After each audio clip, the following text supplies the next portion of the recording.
हे what's up guys, welcome back once again. So दोस्तों, आज की कहानी जो एक्सप्लेन करने जा रहे हैं उसका नाम है जीन्स। जी हाँ, तो कहानी शुरू होती है हमारे इंडिया से, जहाँ पे कॉटन की खेती हो रही है, जिसके ओनर एक कनाडियन क्लोथिंग कंपनी है। उन्होंने इन लोगों को एक खास जीन्स बनाने का ऑर्डर दिया है, जो कुछ ही दिनों में तैयार होकर कनाडा स्टोर में भेज दी जाती है। और जब वहाँ के एम्प्लॉयज जीन्स को देखते हैं तो उन्हें ये बहुत पसंद आती है। इसकी फिनिशिंग कमाल की थी।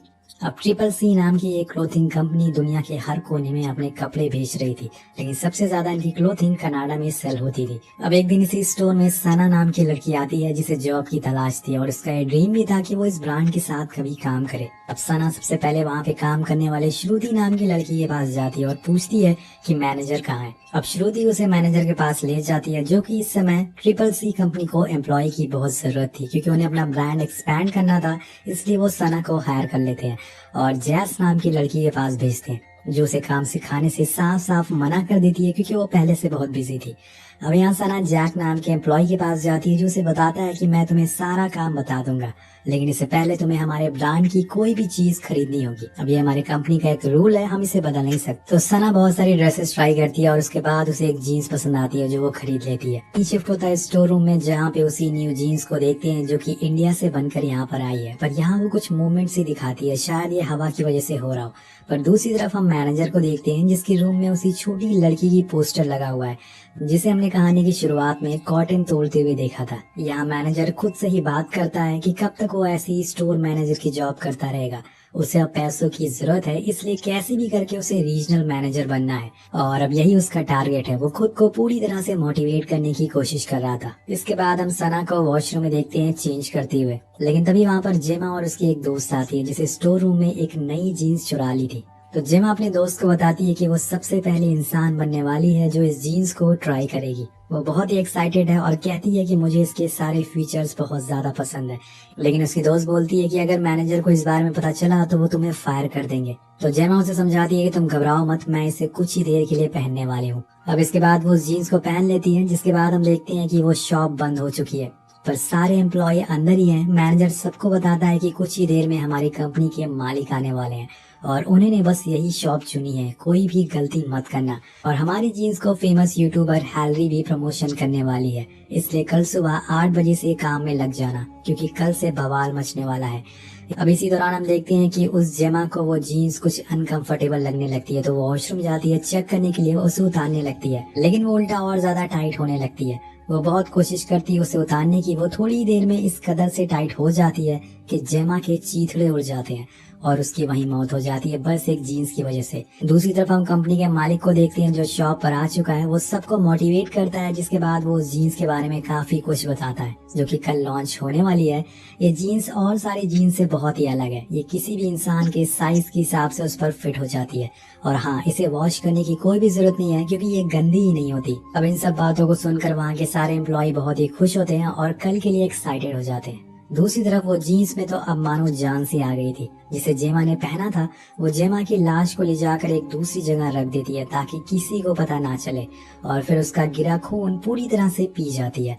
तो आखिर में इस जीन्स के पीछे क्या राज है? क्या इसके अंदर किसी की आत्मा घुस गई है, या फिर सच में ये जीन्स कुछ ज्यादा ही फ्यूचरिस्टिक है? वेल, कहानी में आगे बढ़ते हैं। अब हम देखते हैं कि उस स्टोर का मैनेजर ओनर से खुद के प्रमोशन के बारे में बात करता है। तो वो कहता है कि घबराओ मत, मुझे अच्छे से याद है, तुम बस कल पे फोकस करो। अगर तुम्हारा कल काम अच्छा रहा तो तुम्हारा प्रमोशन पक्का है। अब ये सुनकर वो तो खुशी से पागल हो जाता है और फौरन उसी रात अपने सारे एम्प्लॉय को काम पर लगा देता है। अब कुछ देर बाद उसे पता चलता है कि उसकी एक एम्प्लॉय तो गायब। वो फौरन जैस को कहता है कि जाओ उसे ढूंढ कर लेकर आओ। वो उसकी तलाश करने लगती है और ढूंढते ढूंढते वॉशरूम तक पहुंच जाती है, जहाँ पर उसे वही जीन्स डोर पर लटकी हुई मिलती है। वो उसके पास जाती है तो हम देखते हैं कि वो जीन्स असल में उसे खुद को वश में कर रही है, और कुछ ही देर में वो जैसा कहती है जैस वैसा ही सेम करने लगती है। वो जीन्स को पहन लेती है और फिर क्या होना था दोस्तों, ये तो आपको पता ही है। वो खुद ही जाकर एक हुक में घुस जाती है, जिससे ऑन द स्पॉट उसका भी पत्ता साफ हो जाता है। अब अगले सीन में वो जीन्स खुद ही रेंगते हुए जाकर एक बॉक्स में बंद हो जाती है। वहीं दूसरी तरफ मैनेजर जब जैस को चारों तरफ देखता है तो वो भी कहीं नहीं दिख रही थी, जिसकी वजह से उनका काम अब बहुत ही स्लो हो चुका था। उसे ज्यादा से ज्यादा लोग चाहिए थे, क्योंकि कल ही लॉन्च है। अब सीन शिफ्ट होता है सना पे, जो श्रुति से कहती है कि मैं एक दिन इंडिया जरूर जाऊंगी और मैं बॉलीवुड मूवीज बहुत देखती हूँ, मेरा तो फेवरेट SRK है। तुम्हारा कौन है? तो वो कहती है कि मेरे मॉम डैड इंडिया से थे, ना कि मैं। मैं आज तक वहाँ कभी भी नहीं गई और ना ही मैंने आज तक कोई बॉलीवुड मूवी देखी है। वेल उसका ऐसा बिहेवियर देखकर सना वहाँ से चली जाती है और उसे माफी मांगती है। वही मैनेजर अब परेशान हो चुका था, वो सना के पास आके कहता है कि जाकर देखो कि वो दोनों कहाँ गायब हो गए, मुझे ये काम जल्दी से खत्म करना है। तो वो सीधा वॉशरूम जाती है जहाँ पर उसे एक ड्रॉर में कुछ बाल नजर आते हैं। जब वो उसे खोलती है तो उसके होश उड़ जाते हैं क्योंकि वहाँ पर जेमा की आधी कटी हुई बॉडी पड़ी थी, जिसे हमने कहानी की शुरुआत में देखा था। सना फौरन जाकर मैनेजर को ये बात बताती है और उसके तो होश उड़ जाते हैं कि आखिर ये कैसे हो गया। सना कहती है कि हमें फौरन पुलिस को बुलाना चाहिए, पर वो ऐसा करने से मना कर देता है क्योंकि अगर पुलिस यहाँ पर आई तो ये स्टोर बंद हो जाएगा और साथ में उसके हाथ से प्रमोशन का मौका भी चला जाएगा। तो वो बहाना बनाता है कि अभी हम लॉकडाउन में हैं, हमारे पास ना तो फोन है और ना ही इंटरनेट है, हमें अभी इसकी लाश को हटाना चाहिए, बाद में देख लेंगे। तो वो दोनों उसकी लाश को एक डस्टबिन में रखकर स्टोर रूम में छुपा देते हैं, जिसके बाद मैनेजर उसे समझाता है कि ये बात बाहर किसी को भी नहीं पता चलना चाहिए वरना ठीक नहीं होगा। लेकिन यहाँ पर सना बहुत ही डरी हुई थी, उसने ऐसा कुछ अपनी लाइफ में पहली बार देखा था। दूसरी ओर जैक एक बॉक्स ओपन करता है तो उसमें वही जीन्स पड़ी हुई थी, तो उसके दिमाग में आता है कि क्यों ना इसे ट्राई किया जाए, ये तो ब्रांड न्यू है। तो वो उसे लेकर स्टोर रूम चला जाता है और वहाँ उसे पहनने लगता है, पर कुछ ही देर में उसके शरीर के एक एक पार्ट उसकी बॉडी से अलग होने लगते हैं और ये काम वही जीन्स कर रही थी। जिसके बाद उसकी पूरी बॉडी एक बॉक्स में रख देती है, लेकिन अलग अलग टुकड़ों में, और इसके बाद वो जीन्स बड़े ही आराम से जाकर स्टोर रूम में टंग जाती है। यहाँ सना का अब काम में मन नहीं लग रहा था, उसे कुछ न कुछ गड़बड़ लग रही थी। इसी बीच मैनेजर को एक न्यूज पता चलती है, वो फौरन स्टोर रूम जाता है जहाँ पे उसे वही बॉक्स दिखता है, जिसे खोलने पर उसे जैक की कटी हुई लाश मिलती है। अब ये दूसरी लाश देखकर वो तो पागल ही हो जाता है कि आखिर ये सब कौन कर रहा है। लेकिन वो खुद को समझाने लगता है कि नहीं नहीं, तुम्हें इस पर ध्यान नहीं देना है, तुम्हें अभी प्रमोशन चाहिए। और उसके बाद कुछ और सोचता है कि तभी उसके पीछे पीछे सना आ जाती है, वो भी उस लाश को देख लेती है और बाहर भागने लगती है। अब वो जिद करने लगती है कि हमें पुलिस को बुलाना चाहिए, आखिर ये सब कर कौन रहा है, हमारे बीच कोई किलर है। पर मैनेजर एक बार फिर से उसे मना कर देता है, लेकिन इस बार सना नहीं रुकने वाली थी, वो जाने लगती है। तो मैनेजर एक डमी से उसे मारकर बेहोश कर देता है और वहीं स्टोर रूम में बंद कर देता है।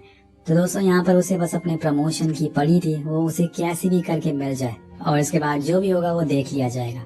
अगले सीन में हम देखते हैं कि वो यूट्यूबर आ चुकी है और इनकी जीन्स का प्रमोशन करने के लिए, और इस बंदी के तो अलग ही एटीट्यूड होते हैं। उसे देखकर मैनेजर फौरन बाहर आ जाता है। तो रीजनल मैनेजर उससे पूछती है कि अभी तक ये सब काम क्यों नहीं हुआ है, वो बस 1 घंटे का टाइम मांगता है अब ये सब पूरा करने के लिए। वहीं दूसरी तरफ उस यूट्यूबर को एक जीन्स बहुत पसंद आती है, वो कहती है कि जल्दी से जीन्स ला कर दो, मैं कुछ ही देर में लाइव जाने वाली हूँ, मेरे फैंस मेरा वेट कर रहे हैं। तो मैनेजर भागते हुए वो जीन्स लेने चला जाता है। यहाँ वो यूट्यूबर लाइव की तैयारी में लग जाती है। यहाँ हम एक और चीज नोटिस करते हैं कि वो जिस जीन्स का प्रमोशन करने आई थी वो उसके पीछे ही टंगी हुई थी, लेकिन यहाँ पर वो ये भूल गई कि उसने गलत जीन्स चुन ली है, क्योंकि अब वो धीरे धीरे उसके गले की तरफ आने लगती है और देखते ही देखते वो उसका पूरे तरीके से उसे जकड़ लेती है, जिसे उस यूट्यूबर की गर्दन ही टूट जाती है और उसकी लाइव में ही मौत हो जाती है। अब सभी लोग ये देखकर वहाँ से भागने लगते हैं, लेकिन वो किसी को भागने नहीं देती, वो जीन्स एक एक करके सबको मार डालती है। अब जब मैनेजर जीन्स लेके स्टोर रूम पहुँचता है तो वहाँ पे कोई भी नहीं था,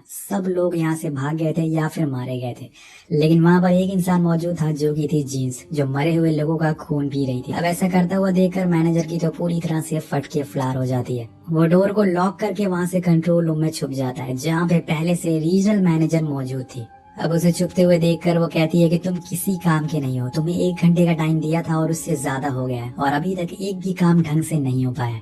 मैं अभी जाकर सर को तुम्हारे बारे में बताती हूँ। वो उसे ऐसा करने से मना करता है, बाहर जाने से रोकता है, लेकिन वो फिर भी बाहर चली जाती है। और फिर क्या दोस्तों, वही होता है, बाहर जाते ही हम कुछ देर बाद उसकी हील्स को खून से सना हुआ देखते हैं। लेकिन यहाँ मैनेजर सब बैठा हुआ देख रहा था और वो उसे मरता हुआ देखकर खुश हो रहा था, क्योंकि वो यही चाहता था ताकि वो अब रीजनल मैनेजर बन सके और अब उसका रास्ता साफ हो चुका था। लेकिन इस आदमी को पता नहीं है कि वो जिंदा रहेगा तभी तो रीजनल मैनेजर बनेगा।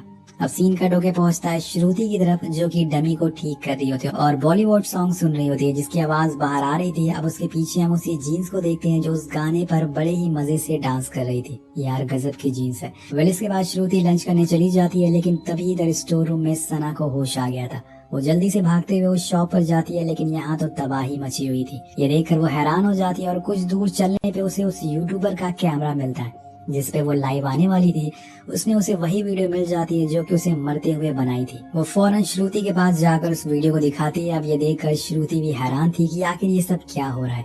अगर ये जीन्स कल तक ऐसे ही करती रही तो बहुत सारे लोग मारे जाएंगे। वो घड़ी की तरफ देखती है जिसमें अभी 1 बज रहे थे, यानी कि अभी 8 बजने में समय है। वो दोनों सबसे पहले स्टोर रूम का गेट को लॉक करते हैं और फिर भागते हुए कंट्रोल रूम जाते हैं। लेकिन यहाँ पर सना को थोड़ा बहुत तो पता चल गया था कि आखिर ये सब कौन कर रहा है, पर वो सबसे पहले मैनेजर से इस बारे में बात करती है। लेकिन वो ऐसे रिएक्ट करता है जैसे ये सब के बारे में उसे कुछ पता ही नहीं हो। लेकिन सना को पता लगाना ही होगा कि वो जीन्स लोगों को क्यों मार रही है। और वो एक बार फिर से उस वीडियो को देखती है जिसमें वो दोनों नोटिस करते हैं कि जब श्रुति सॉन्ग सुन रही थी तो वो जीन्स उसके पीछे खड़े होकर डांस कर रही थी, यानी कि इसे वो सॉन्ग समझ आ रहा था। इसी दौरान सना देखती है कि वो जीन्स उन मरे हुए लोगों की लाश को ठिकाने लगा रही है ताकि उसे कोई देख ना पाए। यहाँ वो एक और चीज नोटिस करती है कि उसने अब एक डमी के ऊपर पहन लिया है उस जीन्स को, और उस डमी को एक बिंदी भी लगा देती है जो कि उसने खून से लगाई थी। अब ये सारी चीजें देखकर श्रुति को कहीं न कहीं ये लगने लगता है कि ये जीन्स का कुछ न कुछ इंडियन कनेक्शन जरूर है। अब ये सारी बातें जब वो सना को बताती है तो वो उस गाने का नाम पूछती है जिसे वो डांस कर रही थी। तो वो बोलती है कि ऐसा देश है मेरा, जिसके बाद सना उसे स्पीकर पे प्ले कर देती है, जिसे सुन के वो डमी डांस करने लगती है। अब यहाँ कंफर्म हो गया था कि ये जीन्स जरूर इंडिया से है। अब सना श्रुति से इंडियन लैंग्वेज में उससे बात करने को कहती है, क्या पता वो कुछ बताए। तो श्रुति कहती है कि इंडिया में 100 से ज्यादा लैंग्वेज बोली जाती है, जिसमें से मुझे हिंदी थोड़ी सी आती है। अब श्रुति उससे पूछती है कि आप कौन हो और आपको हमसे क्या चाहिए। तो वो डमी रुक जाता है और वॉल पे लिखने लगता है कि मैं हूँ कीरत, यानी कि एक लड़की है।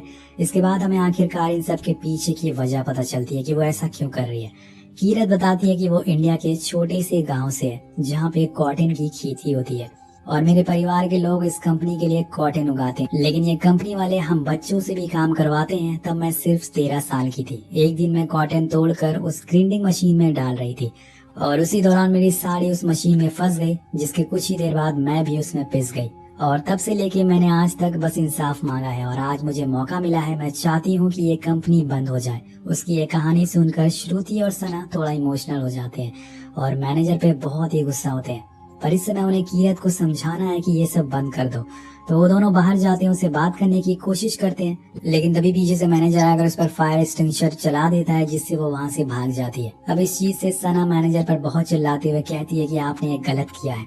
एक मौका था कीरत को रोकने का, न जाने यहाँ पे कितनी ऐसी जीन्स है जो लोगों को मार सकते। तो मैनेजर बताता है कि अभी इस समय टोटल 174 जीन्स यहाँ पे मौजूद है जो इंडिया से आई है। अब यहाँ श्रुति और वो स्टोर रूम की तरफ जाते हैं उसे ढूंढने के लिए, पर वहाँ वो देखते हैं कि सारी जीन्स मरे हुए लोगों को मिलकर खा रही हैं, जिसे देखकर वो बहुत ही ज्यादा डर जाते हैं और वहाँ से भागने लगती है।